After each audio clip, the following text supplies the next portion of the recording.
أعوذ بالله من الشيطان الرجيم بسم الله الرحمن الرحيم. La paix et réconciliation jamaki ana musudu hana futa khal konton tending al doho al din al kumtani ho Mustafa Sisawane barinya contrôle misilime ya contrôle tigninta ya contrôle famaji gobe contrôle mento yolo assalamu alaikum wa rahmatullahi wa barakatuh.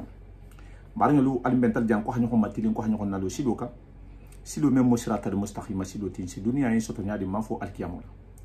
o me fon na lon nal ko ne alhaji go dole je honna dole mun ko to keti ni wala mun fati ni wala mun dole digati ni wala mun dole fati seku fofana seku fofana yin jahangole mu ala kanu halaki la kanu hadino kanu bari jahango kanu jahanga ya kanu ala jahanga ya kanu yin alan ko kanga yin fanan kanu seku yin livre ke fofana kunna ngole mo jahangole mu livre men ko philosophie le flammo c'est-à-dire londo men babulu londe kende bale babulu na livre dole la kumo damuta livre le ke livre yin abeta sanji bi sabake avec keso le doro maden kanga kuno habe jahangolu la tahamanya luma ibodu la ni tahalla ni sigilalu ani sigi alhalu men kan ani hanyo hondandang mo ya kulu kan nyame bunya kan ani nguliya kan hay dingal matilin hi dingal lalo sila kendo lu kan hay dingalu di musol ni dinkelu hi be matilin hi bosilo kan sentane be silo men kan hi lalo silo kan ala ko be jamen muslimi ya be jamen bari nya be jamen wo kono la alisi tulumalo betege krose kula wala hadayin nga direct ka mambe na ta monte bar na be continuer la len kan wala hada jambalem bar hikimatu le ba kono la alisi tulumalo livre yin fana mba photo la tambi kan na le haje asesanne funakila asesanne Amazon la ko le 3 collines de souvenirs. Donc livre le mointi abe safer nya na haje ko le 3 collines na miroto wala mo de souvenirs. Livre kende bale mo matare kumanda ma fa ko ngakata ngatradi arabu kan la parce que jahango 80% be tata majiluso la ni nga karam isa kotolon wo khasianto peteke wala hake mena rekala nyakon nyen sabutile livre yin tradi hake arabu kan tini ala halanyene muna fa le bala alihi tulmalo frère Cheikhoula mbalna bulala inshallah alayhi tumalala mbafala ko bismillah salamu alaykum wa rahmatullahi wa barakatuh ntandina mo aldoho aldin alkumatani fa Mustafa Sawane alayhi tumalo ko Cheikhoula. Oui, mbari janga bela jelen ko assalamu alaykum wa barakatuh ke boke foli bla o bela jelema bariya kontorola ani sinja kontorola ke foli bla o bela jelema seku fufana de don donc mena komini Mustafa Savané donc antuye bara min damne donc vidéo sur l'éducation la formation chez les janganké donc amena ode misali amena explication di au-delà voilà ambari bela jelema donc ni bara mi bena la damna la tanno mena explication min dawma c'est vraiment c'est pédagogique, c'est une formation pédagogique chez les Djakanké, on peut dire. Donc, comment Djanga ou be dinu kulula chugomina ou be dinu éduquer la chugoya mema amena don ode hukumu kolla la bisuina anga baroka. Donc, anya fo chugomina anga follow la première vidéo là. Ankuku Djanga ya e femie Djanga ya communauté ou de farala nyogon kan ke bara ke nyogon faire. Donc il be maraka sura kono ibe fla sura kono ibe kasonga sura kono ibe bamana sura kono ibe maninga sura kono et ibe shimbe sura kono donc abo fo de mako la communauté Djakanké donc communauté mi flenye oduko ko odu be fara nyogon kan ou te fara nyogon kan couvert la ou be fara nyogon kan be ani keleya de la ou be fara nyogon kan kalan de la pour que dinu be se ke kalan chugumna odu yere fana du fana e kalan de ke donc u ka bara folo ye kalande. Donc janga uye kalan mine u bolo fly u ko kalan ko dini hadamaden ko imanana n'i sɔrɔ la i bɛ sɔrɔ la cogo min na i ni dɔnniya tɛ na la mais dɔnniya bɛ ɲini de a bɛ ɲini de awa dini bɛ kalan de kɛ fana pour que ka dɔnniya sɔrɔ donc olu ko k'olu ka kalanko k'o baselen bɛ mun de kan k'o baselen bɛ arabu kalan de kan o arabu kalan in donc u y'o de kɛ sisan nɔ k'a kɛ plusieurs niveaux ye donc fo an k'o de jateminɛ sisan nɔ donc k'o de explication di an bari jahanka bɛɛ lajɛlen ma ko jahankaya tɛ ko la kun ye donc o formation in an ko k'o formation ye en plusieurs niveaux ko premier niveau ye jumɛn ye au premier niveau in de ye l'apprentissage du Coran les sourates donc apprentissage du Coran la mémorisation du Coran donc o b'o mémorisation in kɛ cogoya jumɛn ma u y'a kɛ ni hijibu de ye donc comme an y'a fɔ cogo min na n'u ye hijibu fɔlɔ ta sisan nɔ diinɛw bɛ o kalan k'a daminɛ alihamudulilayi k'a daminɛ o la sɔra fɔlɔ la par exemple ka taa sabi la n'u bɔra sabi la u bɛ taa amayata salun na n'u bɔra yen nɔ après u bɛ taa suratul bakara donc janga diinɛw mana o kɛ u b'u to la fo ka tila kuranɛ bɛɛ durusililaw kunna donc ni san in tɛ janga diinɛw u bɛɛ de bɛ ɲɔgɔn sɔrɔ yɔrɔ kelen donc tasuma de bɛ mɛnɛ diinɛw bɛɛ b'u ka kalan kɛ kalan bɛ kɛ sɔgɔmada fɛ n'aw ye a daminɛ 6 heures n'aw ye dɔ kalan 10 heures tuma diinɛw o b'a sɔrɔ u sɛgɛnna u bɛ taa so u bɛ dumuni kɛ u bɛ midila dumuni kɛ tilegan selifana seli mana ban u bɛ na tugun u bɛ kalan continuer donc jangaw tun ye kalan kɛ daminɛ ten de dɔw fana tun b'a kɛ fana sufɛ fana tugun diinɛw bɛ na hali n'u bɛ na kɛ 1 heure ou 2 heures tan de kɛ kalan na u b'o kɛ donc n'u u ye kuranɛ hajibu min kalan donc o méthode pédagogique in na fana étape de fana b'a la o étape in bɛ kɛ cogo o étape in bɛ kɛ cogo jumɛn na par exemple san diini dɔ bɛ na san nɔ tous les soirs ou tous les matins sɔgɔma o sɔgɔma ou bien wulada fɛ ni diini min tilala hijibu min kalanni na a bɛ karamɔgɔ b'a bila san ale b'i jɔ san nɔ a bɛ sura in réciter k'a daminɛ hijibu fɔlɔ la ka taa bila hijibu wɛrɛ la dɔ wɛrɛ fana b'a ta tugun hijibu dɔ la k'a la ta hijibu dɔ la donc o méthode de mémorisation in o b'a permettre un moment i ye sura min kalan a kana bɔ i kun na tugun f'i ka saya donc u b'o de kɛ diinɛw ye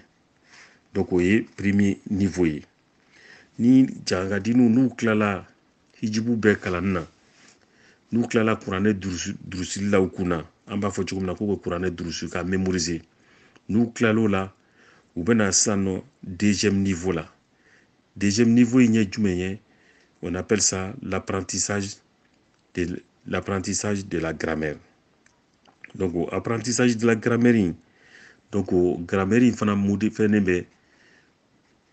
conjugaison tan bɛɛ la komi an b'a kɛ cogo min na tubabu kalan fana la u bɛ grammaire kalan daminɛ conjugaison b'o la mots b'a la arabu mots bɛɛ b'a la donc u b'i dege komi n'a sɔrɔ u bɛ n'i dege arabukan de kalan na sisan nɔ donc o ye deuxième niveau ye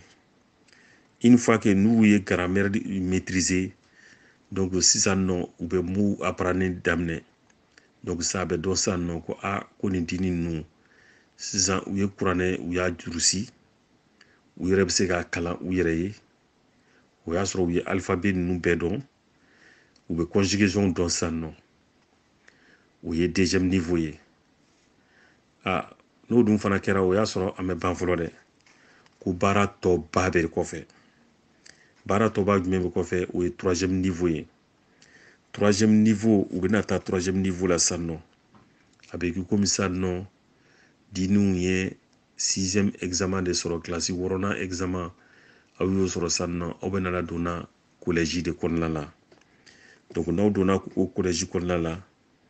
a bɛ se ka kɛ fana komi niveau lycée donc aw bɛna mun de kɛ sisan nɔ aw bɛna taa troisième niveau la ko troisième niveau in fana o fana ye ensemble saba de fana bɛ yen nɔ o ensemble fɔlɔfɔlɔ ye mun de ye u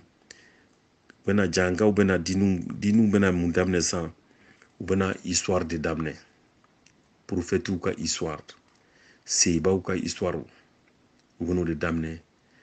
ani kira yɛrɛ ka histoire u bɛna o de kalan daminɛ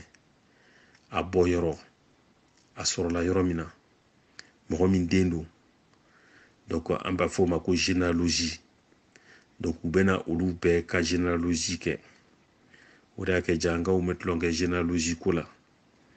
janka o janka n'i y'a ɲininka i b'a sɔrɔ a b'a fa bɔyɔrɔ dɔn a b'a ba bɔyɔrɔ dɔn a b'a mɔkɛ bɔyɔrɔ dɔn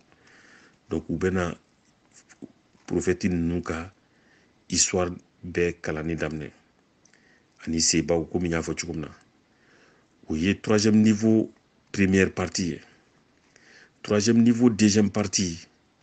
o ye jumɛn ye o ye rêve ninnu interprétation ye u bɛna commencer sisan nɔ k'u explication d'u ma rêve ka ko rêve sibɔ donc ani duniya taamasiyɛn u bɛna o de yira u la parce que n'i y'a ye u b'o yira u la u ko ko dini komi n y'a fɔ cogo min na kuma dibi la den ɲini bɛ sɔrɔ cogo min na denyɛrɛnin ye bɔgɔ kɛnɛ de ye n'i y'a mɔn ka bila yɔrɔ min na a bɛ yen nɔ de jankaw ko fana u ka kuma kɔnɔna na ko dini bi komi fe lankolon fe komi tasa pano i ye pani ta tɛ fosi t'a kɔnɔ donc dini bɛ ten de maintenant il faut que kɛ fɛn de bila kɔnɔ pour que k'a lafa o fɛn min bɛ bila la kɔnɔ k'a lafa o de ye dɔnniya ye donc jankaw fɛ sisan nɔ dɔnniya de kan ka kɛ hadamaden na pour que k'i la hadamadenya dafa donc o la u bɛna rêve de ɲɛf'u ɲɛna ani taamasiyɛn des signes hadamaden n'i ye mɔgɔ taamacogo ye i y'a nacogo ye i y'a kumacogo ye o taamasiyɛnw olu de explication bɛna di ninnu ma n'olu dir'u ma olu rêve ani sibɔ explication n'o dir'u ma donc o bɛ kɛ o de exigelen bɛ jan ka denmisɛnninw ka fɛn bɛɛ la karantayɔrɔ la donc ensuite o ye deuxième partie troisième partie sous-ensemble ye donc troisième partie C o ye mun ye c'est la conception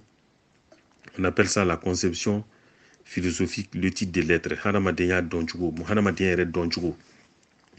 n'i ye mɔgɔ ye cogo min na i b'a dɔn cogo min na si min b'a la pour que k'a dɔn nin ye karisa de ye n'a kumana dɔrɔn k'a ka ko ɲaɲini n'i y'a natɔ ye sin de bɛ hadamaden na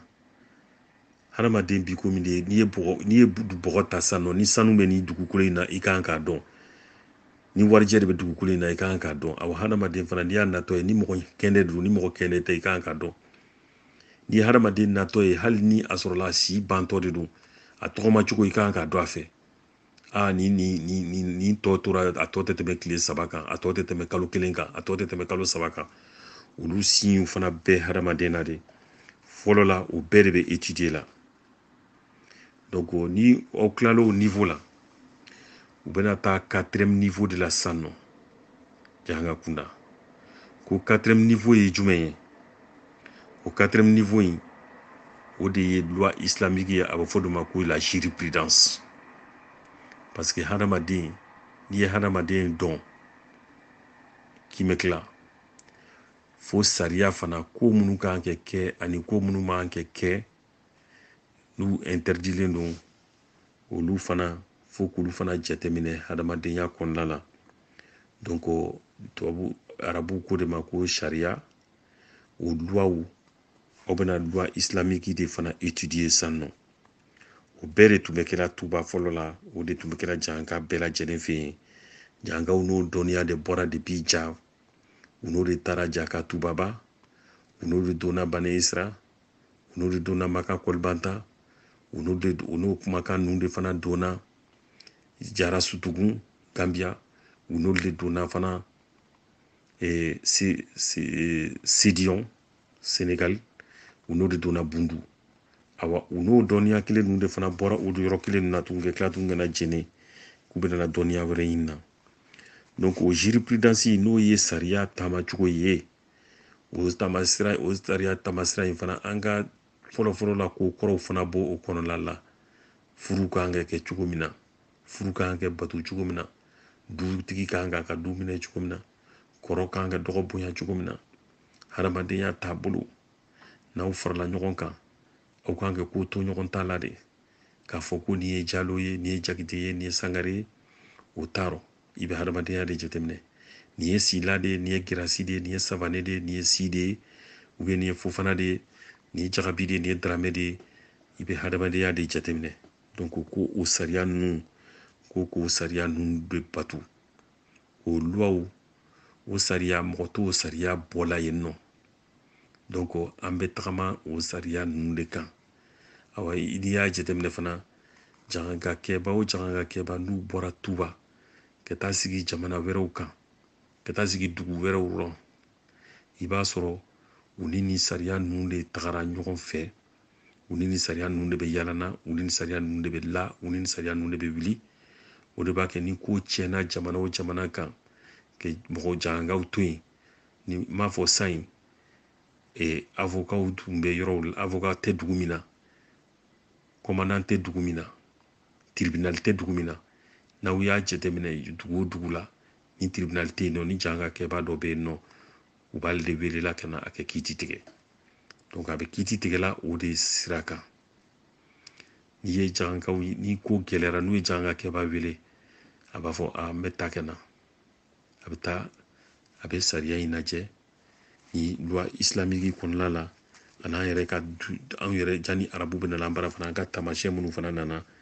Donc taamasiyɛn minnu b'an bara, an taamacogo, an ka siraw bɛ bɔ cogo min na. Donc jangaw b'o o de fana ta kɛ kiiti tigɛnɛko ye. Donc au niveau, o jurisprudence in n'an k'o ma ko loi islamique, ani fɛn o fɛn n'a interdilen don, i man kɛ sariya sɔsɔ, i man k'a sago, i man kɛ dan sago. Jangaw yɛrɛ ko tɛ k'i kana dan sago. Dan tɛ sago ko min na fiyewu fiyewu fiyewu. O de olu de fɛnw poseren filɛ ɲɛ janga kunda. Donc mɔgɔ si tɛ bɔ o kɔrɔla la. O de tun b'a kɛ n'i y'a jateminɛ, jangaw ka bariya ɲɔgɔn na gosi tun t'a la. Jangaw ka bariya la ɲɔgɔn dɔgɔya tun t'a la. Jangaw ka bariya la kɔrɔ bɛ dɔgɔ bonya, dɔgɔ bɛ kɔrɔ bonya, kɔrɔ b'a to dɔgɔ t'a la, dɔgɔ b'a to kɔrɔ t'a la. U bɛ ɲɔgɔn faamu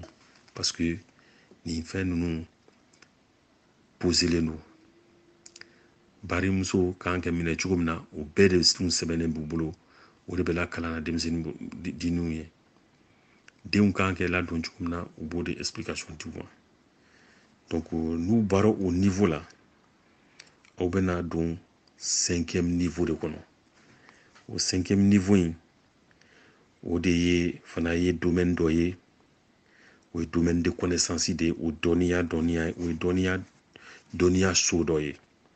Aw bɛna don dɔnniya so kɔnɔ parce que i b'a dɔn sisan nɔ ko n'i ye nin ko in man kɛ dan sago nin ko in na, ko tanama ko a tɛ kɛ. Donc ni ko tanama ko, mɛ don tanama tu ko bɛɛ kɔnɔ. Mais an ye l'autre jour la, an ye dɔ fɔ o kan. Karan Bambo ye fɛn dɔw fɔ an ɲɛna. An ye Karan Bambo ka enseignement in, an y'olu dɔw fɔ. Donc n b'a ɲini aw fɛ livre in, a janka din o din n'aw ye lamɛn, aw kɛ fɛɛrɛ kɛ, aw kɛ livre min filɛ kɛ sɛbɛn tɛ nɔ, n'aw ko ni ye segu fana y'a sɛbɛn, ne ko colline de souvenir, aw k'aw jɔrɔja aw ka se ka livre in dɔ ɲini pour que k'a bila aw ka so kɔnɔna la, dininw ka a kalan. Parce que jangaw bɔra, dɔw bɛ sigilen Faransi yan nɔ, dɔw bɛ sigilen États-Unis, dɔw bɛ sigilen Canada, dɔw bɛ sigilen Afrique dugu wɛrɛw la, minnu bɛ chance sɔrɔ ka se Tuba yen nɔ. Mais n'u ye livre in kalan k'a di u denw ma, u bɛ se k'a dɔn aw bɔra yɔrɔ min na. Parce que janga kɛbaw yɛrɛ ko ten, ko i bɛ dini dege fɛn damadama nalatigɛ la, k'i ka a la kalan a bɔ yɔrɔ ko la, i k'a la kalan a bɛ taa sira min fɛ, i k'a fa ɲɛna a ka dalatigɛ bɛ laban na cogo min fana ma. N'o ye seli ani farada, o taamacogo ye, ani sun. Donc janga fɛnw bɔlen b'o kan. maintenant an bɛ 5e niveau min kɔnɔ tan nɔ n'a ko ma san nɔ ko niveau de connaissance approfondie sisan nɔ o ye de comment s'approcher des anges, c'est-à-dire an bɛ don uranolu de ka kuma kan kɔnɔna la san nɔ an bɛ gɛrɛ uranolu la cogoya jumɛn ma janga kɛbaw n'u tilala 5e niveau 4e niveau ninnu na donc ka don 5e niveau kɔnɔna la c'est là baara yɛrɛ bɛ daminɛ sisan nɔ o parti ale de kɛ gɛlɛn ni ko caman ye parce que o fana la kalan de bɛ yen nɔ o kalan in ko livre dɔ bɛ yen nɔ ko les 28 livres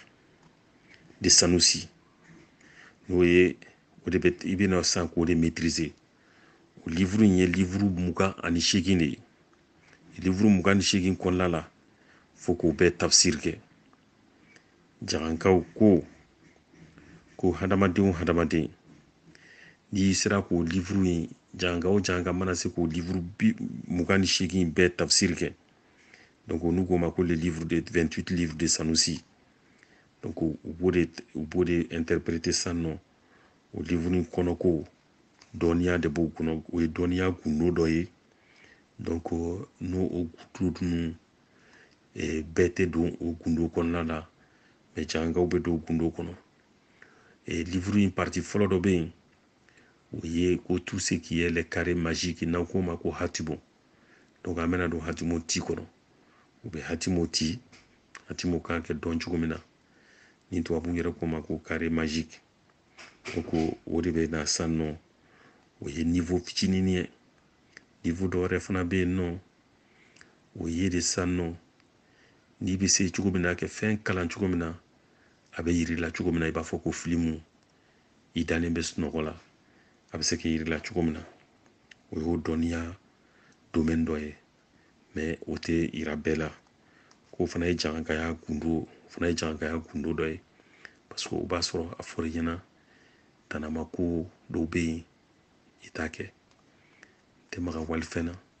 tɛ maga walimuso la n tɛ faniya tigɛ n tɛ ala sɔsɔ n tɛ ala tanama ko kɛ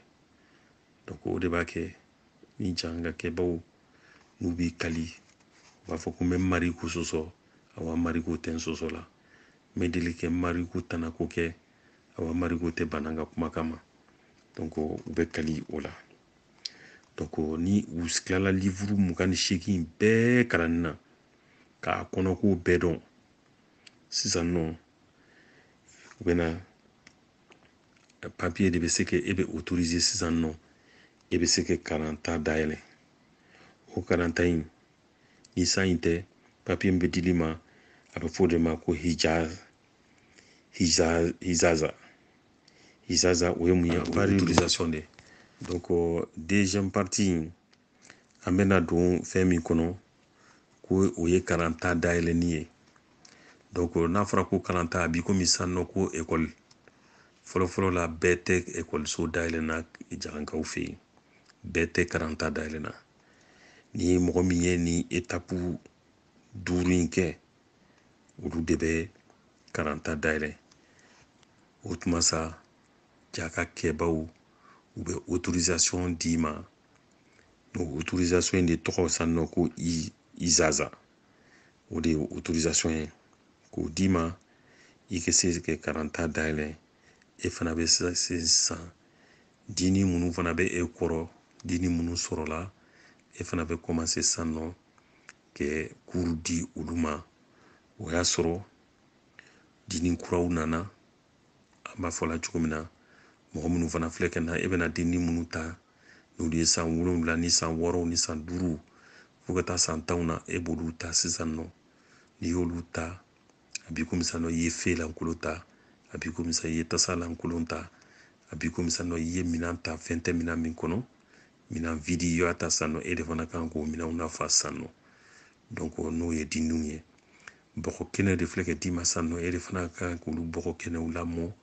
k'a kɛ komi e yɛrɛ fana ta kɛra cogo min na donc o ye ko an donnen cycle kura kɔnɔ donc sisan autorisation bɛ di o ma mais n'o kɛra o tɛ o fana ka kalan bannen dɛ o fana bɛ continuer minnu ye niveau wɛrɛw sɔrɔ o fana bɛ continuer ka taa kalan k'olu fɛ n'u k'o ma ko le 7e niveau o 7e niveau in tubabuw ko de b'a san nɔ ko c'est le niveau de thèse niveau de doctorat donc o janga kuda aw bɛ continuer fasarali la aw bɛ continuer étape ninnu bɛɛ réviser la o t'o bannen ye dɛ kalan bɛ continuer aw bɛ don san nɔ tɛsiw kɔnɔna la aw bɛ kuranɛ kolow ta san un par un parce que di ko i ma san di ko dɔ ma san nɔ ko bisimilayi i b'a sɔrɔ kɔrɔba de b'o la arahamani kɔrɔba de b'a la donc u bɛ don interprétation de kɔnɔ san nɔ ka fɛnw ta ka verset kuranigiw ta u jiginna cogo min na u nana condition min na u bɛ fɛ ka min yira sisan jangakɛbaw bɛ sigi o de kan san nɔ u bɛ discussion k'o de kan parce que dɔ b'a fɔ nin kuma in bɛ nin de yira mais n'i taara kalankɛyɔrɔ dɔw la olu fana b'a interpréter cogoya dɔ ma parce que kuma kelen kɔnɔna la kuma 100 bɛ se ka bɔ a kɔnɔ kuma kelen kɔnɔna la kuma 30 bɛ se ka bɔ a kɔnɔna la donc o niveau in o de niveau fana ka gɛlɛn kosɛbɛ donc a bɛ fɔ o de ma ko niveau de connaissance approfondie donc ni jankadiniw bɛ se ka san 4 san 5 san 6 kɛ o dɔrɔn bɛ la fasarali in na aw bɛ tɛsiw de ta kuranɛ kolo ta k'a fɛsɛfɛsɛ k'a sɛnsɛn k'a tɛntɛn a b'i komi sisan nɔ n'aw ye ɲɔ susu k'a bila tɛmɛ kɔnɔ aw y'a bila tɛmɛ ɲɛ kumaba dɔ kɔnɔ caman tɛmɛna aw bɛ tila k'a bila ɲɛ wɛrɛ kɔnɔ tugun min ɲɛ min kɛ misɛn tugun olu fana b'a tɛntɛn aw bɛ tila k'a bila tɛmɛ wɛrɛ kɔnɔ tugun tɛmɛ min fana kɛ misɛnna bɛɛ ye k'a tɛntɛn donc n'a sera o niveau ma sisan n'u i ye san 3 ɲɔgɔnna k'o la o b'a sɔrɔ sisan nɔ ko ni karisa sanama ko a jankaw la formation dafara donc u bɛ diniw sisan e ka formation dafara e bɛ se kɛ i bɛ labila i bɛ taa centre wɛrɛ la ka taa formation wɛrɛ ka taa dɔnniya wɛrɛw ɲini yen nɔ donc o dɔnniya ninnu o de fana a bɛ fɔ o de ma ko an ye wuranulu an gɛrɛla wuranulu la sisan nɔ donc sisan jankaw bɛ mun de kɛ sisan o b'a sɔrɔ dini sera san 40 na ou bien san 49 ɲɔgɔnna la déjà a bɛ sera nin niveau la tuma min na ni sisan tɛ dɛ voilà i b'a sɔrɔ a sera nin niveau la sisan nɔ donc a bɛ dege a bɛ se ka baara kɛ mɔgɔ ye a bɛ se ka duwawu don mɔgɔ ye parce que a m'a yɛrɛ lakari parce que a ye nin kumakan minnu fɔra ye a ye kumakan ninnu bato a ye sebaw ka kow bɛɛ dɔn mɔgɔ kɔrɔ minnu tɛmɛna a y'olu ka kow caman u y'o fɛ ni jankaw ni u tilalo nin fɛn ninnu bɛɛ la sisan nɔ 7e niveau in na donc u bɛna explication min d'i ma sisan nɔ karamɔgɔ bɛ se ka a tigilamɔgɔ labila ko yɔrɔ min ka d'a ye a ka taa i installer yen a fana bɛ se ka taa i installer yɔrɔ dɔ la ka taa mɔgɔw lakalan o b'a sɔrɔ a fana ka ijaza b'a bolo déjà ni a ka d'a ye a bɛ to karamɔgɔ kɛrɛfɛ ale fana bɛ denmisɛnninw wɛrɛw lakalan pour que u bɛ se ka sira sɔrɔ cogo min na donc nin de tun ye jankaw ka formation ye an ye min sɔrɔ nin partie la k'a d'aw ma livre kɔnɔna la mais fɛn wɛrɛw fana b'a kɔnɔna la an tɛna don o bɛɛ kɔnɔ an bɛ min ɲini aw fɛ toujours Mustapha bɛ livre in yira aw la aw k'aw jirɔja aw kɛ livre in san pour que livre in bɛ se k'aw nafa cogo min na parce que san caman de ko ɲɛɲininen b'a kɔnɔna la an bɛ da aw fana la siɲɛ wɛrɛ an bɛna min f'aw ye n'o ye janka tɔgɔ dɔw bɛ yen nɔ, tɔgɔw nacogo, jamu nacogo, kɔntɔn nacogo, a b'a fɔ cogo min na. Bamananw ko ko jamu, jankaw ko ko kɔntɔn. donc kɔntɔn n'o nacogoya la siɲɛ wɛrɛ an bɛna o fana fasaraw ye. O de b'a yiraw la ko jankaya tɛ ko denni ye, jankaya ye koba de ye, jankaya ye dɔnniya ɲinini de ye. donc 9e niveau 8e, n'i ye 8e ni 9e niveau ta olu kɔrɔla la o b'a sɔrɔ o commencera k'i yɛrɛ yira ɲɔgɔn na. Bɛɛ b'i ka capacité yira san nɔ ka yira ne bɛ se ka nin de kɛ. donc an ko de ma ko o de b'a fɔ ko mɔgɔkɔrɔba tɛmɛna janka kunda k'u bɛɛ surunyara woliya la. O y'a sɔrɔ ils sont très proches de Dieu. o yɔrɔ la san u bɛ se ka ɲɔgɔn kɔrɔbɔli daminɛ, u bɛ se k'i bila i kɛ fɛn dɔ kɛ, a dɔw sigilen bɛ ten u bɛ se k'a fɔ nin karisa de masina bɛ ou nin ko in de bɛna kɛ. O y'a sɔrɔ ni uran n'olu ye baara daminɛ. donc o formation o de bɛ kɛla 8e ni 9e ni 10e kɔnɔna la fo ka taa 11e na. donc 11e niveau o de b'a to baara bɛ kɛ ni o tɔgɔ 11 ye, parce que tɔgɔ 11 n'u y'a ta k'a kɛ siɲɛ 3 o de ye 33 ye. O 33 o de bɛ correspond hadamaden colonne vertébrale la kɔkolo. donc o fana ye gundo dɔ de ye janka kunda. donc an bɛ formation an bɛ nin partie bila yan pour que aw yɛrɛ bɛ se k'a dafa cogo min na livre ɲinini na. donc aw salam alaikum, Mustapha Isabane. Ala kɛ la paix, ala kɛ bɛn sabati janka di n'u ni ɲɔgɔn cɛ. Ala k'an funu kun ɲɔgɔn na, ala ka to an kɛ ni ɲɔgɔn na caman kɛ. merci Isabane. ko n bɛ bɛɛ lajɛlen fula, mɔgɔw bɛ ka kɛ site in lajɛ, aw bɛɛ ka foli bɛ yan nɔ, k'aw ni jɔ. n ko lamɛnla bɛɛ, fɛn o fɛn ko n ko, aw bɛɛ ka foli bɛ yan nɔ. donc nin de tun bɛ n fɛ k'o di aw ma nin wagati in na pour que aw b'a ta ni barika ye, aw k'an dɛmɛ ni duwawu ye. talibew ka kuma de don, karamɔgɔ ka kuma tɛ, talibe kuma don. voilà ne segu fo fana, n fana ye talibe de ye, parce que fo k'an faga an tɛ banna talibeya la. donc o de tun don, an ka hakili to ɲɔgɔn na, to kɛ ɲɔgɔn na di toujours. aw salam alaikum wa barakatuhu. k'an bɛn waati wɛrɛ, n bɛ ja ka bonda bɛɛ lajɛlen fo la. comme on dit, les 34 familles jaganke, aw bɛɛ ka foli bɛ yan nɔ. merci. voilà donc n'i ye partinin dɔ to yen nɔ n m'o fɔ. donc n'o ye jankaw ka formation 6e point ye, 6e partie o de ye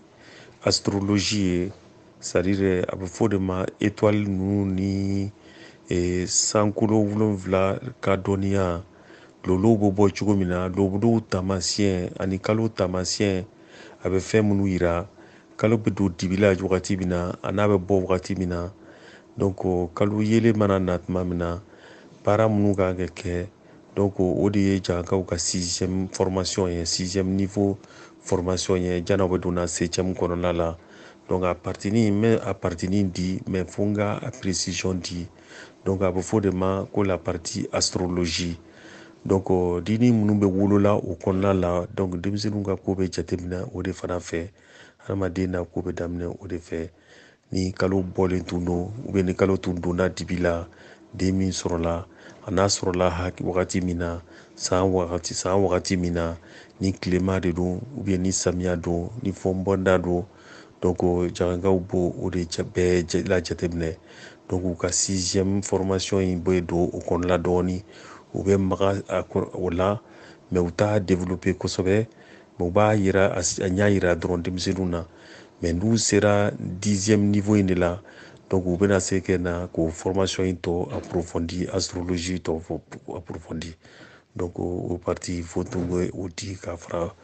fɛn kan formation kan donc aw salam alaikum wabarakatuh